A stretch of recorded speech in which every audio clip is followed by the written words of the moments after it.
estas imágenes son algo así como la crónica de una muerte anunciada. Yo pensé que era terremoto.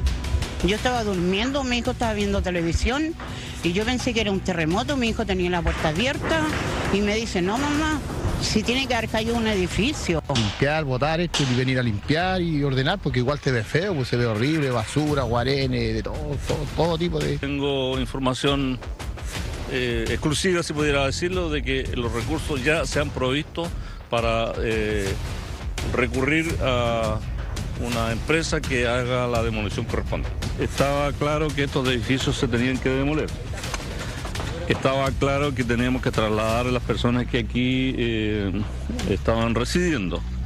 Y estaba claro también de que había que tener la relación exacta para cuando los vecinos abandonaran estos departamentos e inmediatamente se produjese la demolición.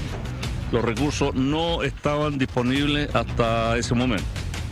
Fue la noche de este miércoles cuando uno de los ya míticos edificios de Lata colapsó. Un acontecimiento que ha presentado un fuerte impacto en la opinión pública por su peligrosidad, ya que a pesar de que estas viviendas sociales fueron declaradas inhabitables luego del terremoto del 27F de 2010, existe gente que hasta la noche de antes de ayer seguía viviendo en el lugar.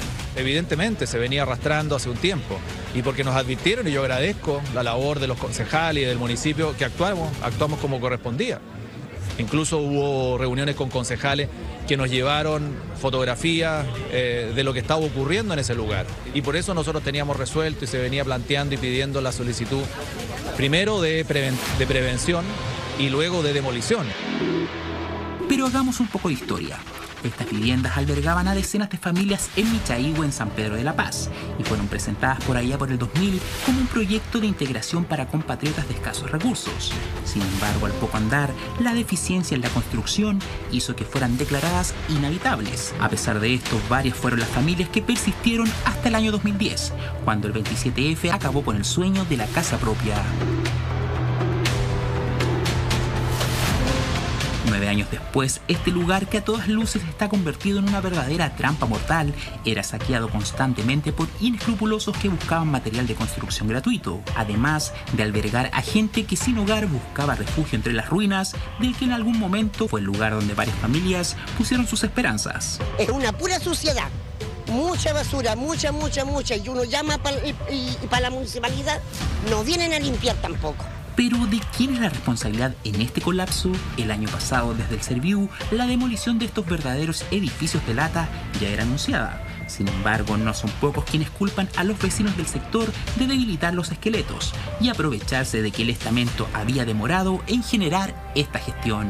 Esperamos que limpien aquí, que saquen toda la gente que queda todavía, porque si no aquí va a haber muertos, va a haber quizás qué cosa. Si ahora mismo estaba mirando, hay un caballero ahí sacando y saca, de repente se le guardazo. Todo lo que es escombro y basura, aparte de hoy día, el contratista a realizar una buena limpieza de manera de empezar ya a dejar la zona en mejores condiciones. Y en una segunda fase tenemos ya cotizado el servicio de deshabilitación y generar un cerco perimetral.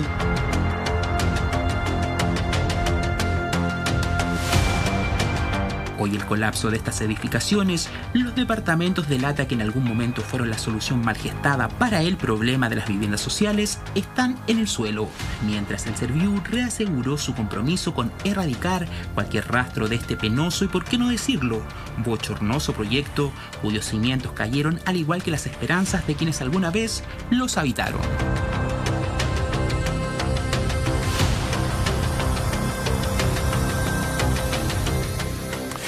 La verdad es que las imágenes parecen ser sacadas de una ciudad devastada por la guerra, pero no, pues son viviendas sociales que fueron afectadas por el 27 de febrero del 2010 y que terminan de desplomarse, como lo relataban los vecinos y el alcalde también de la comuna de San Pedro de la Paz en la región del Biobío. ¿Cómo está Libardo Buitrago? Muy buen día, gusto saludarlo. También General Tapia nos acompaña esta mañana y don Claudio Rojas, nuestro abogado. Muy buenos días. A ver, revisando el caso, revisando esta historia, ¿a quién le pedimos explicaciones? ¿Al alcalde? ¿Al servicio, al Ministerio de Vivienda y Urbanismo? ¿A la Comisión de Reconstrucción? ¿A quién vamos? Primero, el Ministerio. Es el primer responsable que existe a través del proyecto de licitación licitación que se genera desde un punto de vista técnico, con los requerimientos que genera el ministerio y que luego va aceptando ciertos oferentes, ciertas constructoras del sector privado que en teoría deberían cumplir estos requerimientos técnicos. Luego tenemos una serie de organismos técnicos también de a nivel municipal y de Serviu que también participan en la fiscalización del cumplimiento del proyecto constructivo. Y el problema está que esta no es la primera obra de estas características que vemos que no funciona. Pues.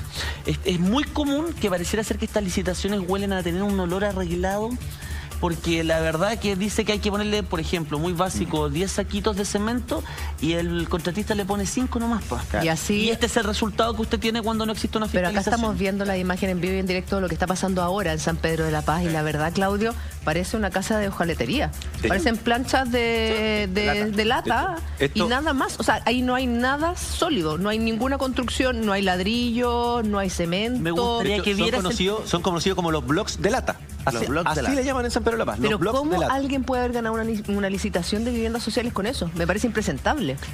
Yo creo que el proyecto original no tiene que haber sido de lata. Lo que pasa es que el contratista lo hizo de lata y nadie molestó al contratista, nadie lo fiscalizó. Pero perdón, hay alguien que tiene que fiscalizar al contratista y que le tiene que decir, tengo tu boleta garantía, no te voy a pagar porque esto no es lo que tú prometiste. ¿Supiera la escoba que hoy en día hay en la Junji con todos los proyectos que no se han podido terminar? ¿Se acuerdan que había unos jardines mileros que íbamos a ver para todos los niños, para las mamás, para ayudar? Hay, no sé, te diré que habrán unos 6, 7 edificios que están parados porque hubo el mismo problema que acá.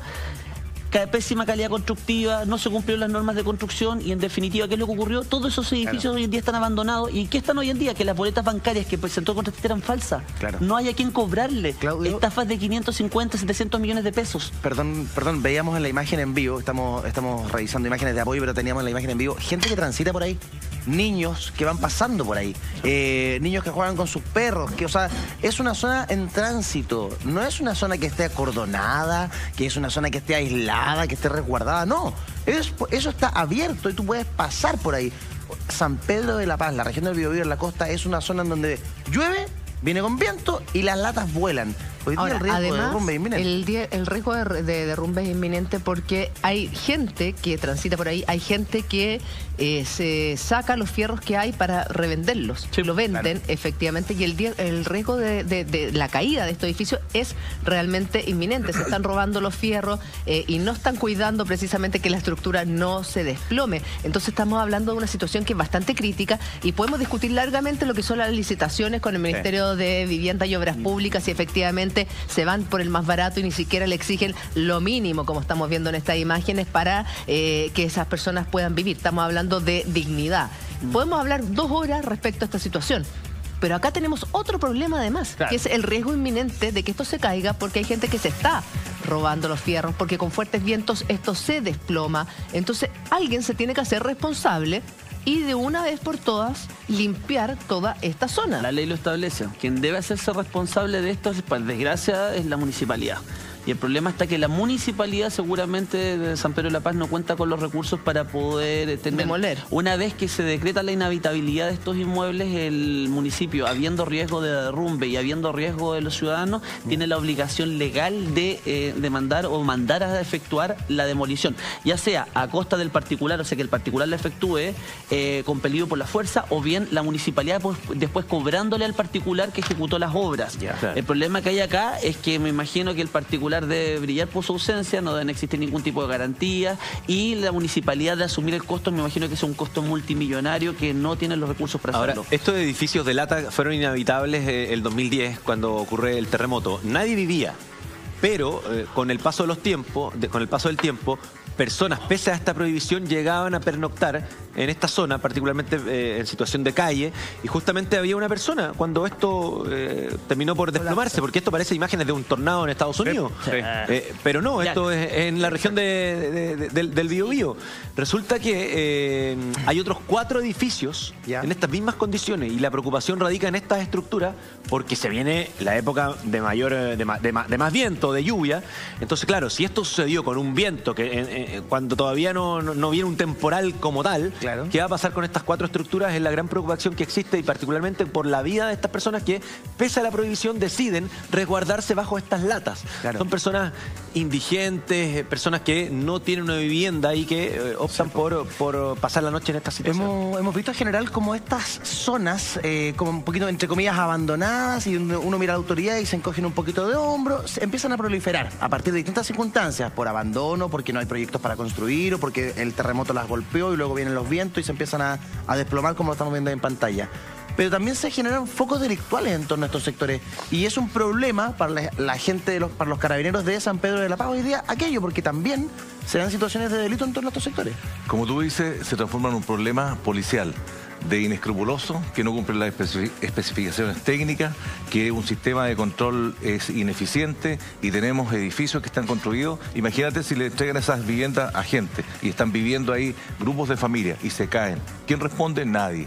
Pagamoya. Y al final terminamos con un foco de delincuencia. ¿Por qué? Porque quedan abandonados, comienza el saqueo de las especies que están al interior de los departamentos, ¿cierto? Y esto, de un problema de construcción social, se transforma en un problema policial. Tiene un impacto social múltiple. ¿no? Es que la situación es que puede que aquellas obras de impacto social, ¿por qué son tan en el último vagón del tren?